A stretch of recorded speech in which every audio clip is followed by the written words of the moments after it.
En primer lugar, ¿de qué hablamos cuando nos referimos a la estanflación? Bueno, pues es una situación económica en la que se da una combinación de dos factores. Por una parte, muy elevadas tasas de inflación sostenidas en el tiempo, combinadas con un crecimiento muy bajo o incluso en algunos momentos negativo. La combinación de estos dos factores obviamente no es una buena noticia para la economía y por lo tanto no es una buena noticia en general para los activos financieros, si bien, como veremos más adelante, no todos los activos financieros se comportan de la misma manera en periodos de estanflación. Todavía no.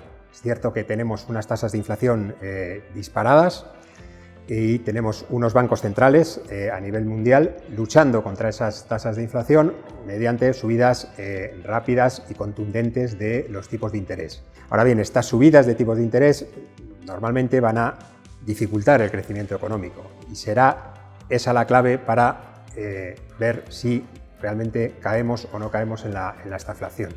En la medida en que los bancos centrales sean capaces de controlar la inflación sin dañar excesivamente el crecimiento, podremos evitar ese escenario de estanflación. En otro caso, si los bancos centrales no consiguen contener la inflación, pero dañan el crecimiento, pues estaríamos abocados a una situación como esta de estanflación. Cuando se produce la estanflación, hay activos que se comportan, digamos, bien hasta cierto punto, que serían los que mejor se comportan, serían los activos reales, es decir, materias primas, oro principalmente y en cierto modo la inversión inmobiliaria. Materias primas obviamente son a la vez fuente de inflación y se ven beneficiadas de la misma, ¿no? O sea, los precios de las materias primas sigan alto, pues este es un tipo de activo que funcionará bien. En cuanto al oro, pues una doble vertiente. Por una parte, por la crisis económica actúa como activo refugio y por otra parte se ve beneficiado por unos tipos reales más bajos, que es una situación típica de los escenarios de estanflación.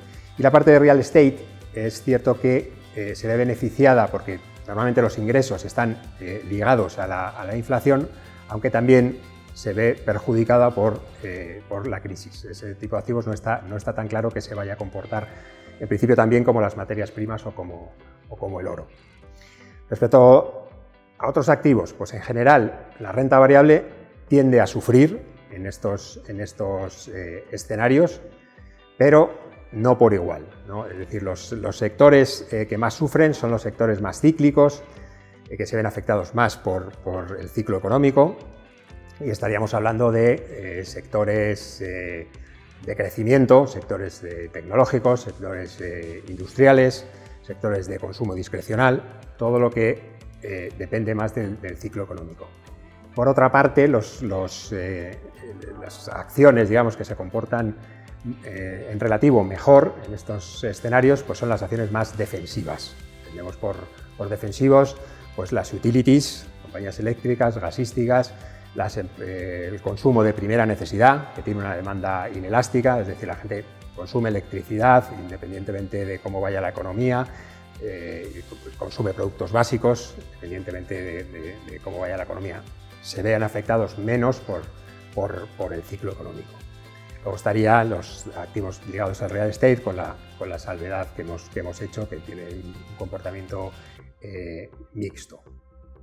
En cuanto a geografías, pues por el componente más cíclico de sus compañías, si nos atenemos a los índices, el índice europeo es en general más defensivo, ¿no? En el mercado europeo tienen más peso las acciones defensivas que en otros mercados desarrollados como sería el americano o el japonés, donde el componente industrial, tecnológico, de crecimiento es mayor. Por tanto, en principio, los índices europeos se deberían ver menos afectados en un escenario de estanflación. Y en todo caso, los mercados emergentes, pues, en principio en cualquier escenario de crisis económica global se comportan peor, con lo cual habría que apostar en principio por mercados desarrollados y en empresas más defensivas. En cuanto a la renta fija, podemos esperar un comportamiento mixto. La renta fija evidentemente se va a ver afectada por unos tipos de interés mayores. Como hemos dicho, los bancos centrales se ven obligados a hacer subidas rápidas y contundentes de tipos de interés para luchar contra la inflación. Eso afecta a los bonos, especialmente a los de plazos más largos. Y por otra parte, en cuanto al crédito, pues el deterioro de los fundamentales de las compañías debido al menor crecimiento económico, pues afecta a los bonos que tienen riesgo crediticio. Y una vez más, afectará más a aquellos bonos con mayor riesgo. Por tanto, podemos esperar que se comporten mejor bonos con poco riesgo de tipo de interés, es decir, bonos o bien flotantes o bien con cupones fijos, pero a plazos cortos, 2-3 años, y de empresas de alta calidad crediticia, bien gobiernos o empresas de primer orden, también en sectores defensivos, se comportarán mejor que las empresas que los bonos emitidos por empresas de mayor riesgo.